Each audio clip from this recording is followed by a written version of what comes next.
से हम विनती करते हैं कि आपने बहुत ताकत दिखाई है, बहुत हिम्मत दिखाई है।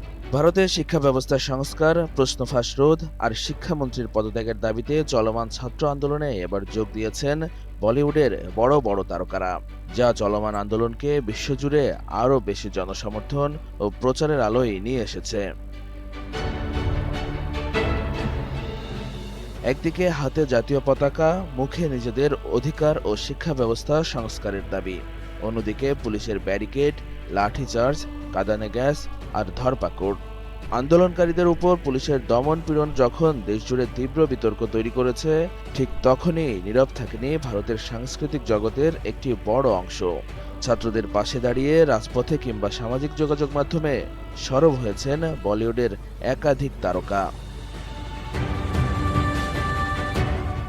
আন্দোলনের পক্ষে সবচেয়ে আলোচিত বার্তাগুলোর একটি আসে সঙ্গীতশিল্পী অরিজিৎ সিং এর কাছ থেকে।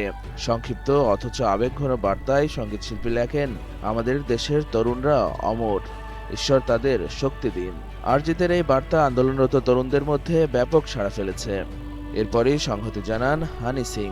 শুধু সমর্থনের বার্তা নয়, দেশের উত্তপ্ত পরিস্থিতির প্রতি সম্মান জানিয়ে নিজের নতুন গান মুনলাইটের টিজার প্রকাশও স্থগিত করেন তিনি। একই পথে হাঁটেন গায়ক আরমান মালিকও। জন্মদিনে নতুন গান প্রকাশের কথা থাকলেও আন্দোলনের পরিস্থিতিতে সেই সিদ্ধান্ত থেকে সরে আসেন তিনি। রাজপথে সরাসরি আন্দোলনকারীদের পাশে দাঁড়ান প্রবীণ অভিনেত্রী শাবানা আজমি, অভিনেতা ও পরিচালক প্রকাশ রাজ, কৌতুক শিল্পী কুণাল কামরা এবং অভিনেত্রী স্বরা ভাস্কর।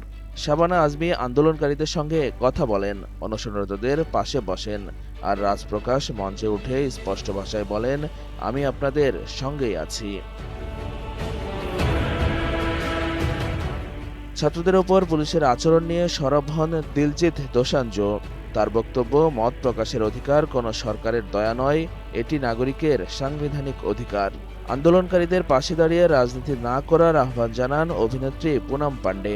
তিনি বলেন, আমি শুধু শিক্ষার্থীদের জন্য এখানে এসেছি, তাদের দাবি গুরুত্ব দিয়ে শোনা উচিত।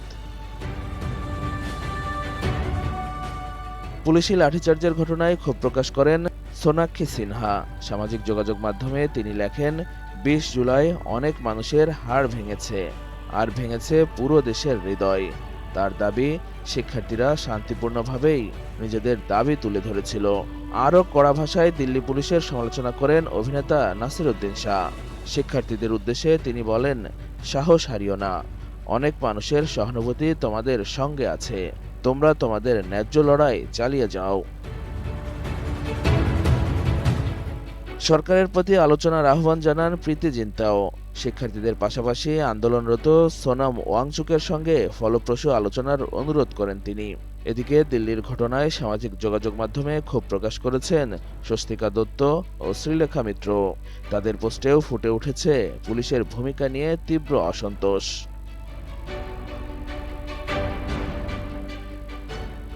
শুধু তারাই নয়, দিয়া মির্জা, হুমা কুরেশি, বীর দাস, সোনু সুদ, সোহা আলী খান, অদিতি রাও হায়দারি, রিতেশ দেশমুখ, জেনেলিয়া দেশমুখ সহ আরও বহু শিল্পী ছাত্রদের প্রতি সংহতি জানিয়েছেন।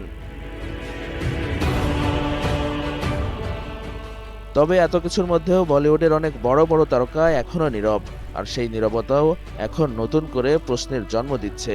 সবচেয়ে বড় প্রশ্ন, গণতান্ত্রিক দেশে শান্তিপূর্ণ প্রতিবাদের জবাব কি লাঠিচার্জ, কাঁদানে গ্যাস আর ধরপাকড় হতে পারে? এই প্রশ্নই এখন ভারতের রাজপথ ছড়িয়ে আলোচনায় বলিউড সহ পুরো সাংস্কৃতিক অঙ্গনে, আর যা ভারতের মোদী সরকারকে আরও বিপাকে ফেলেছে।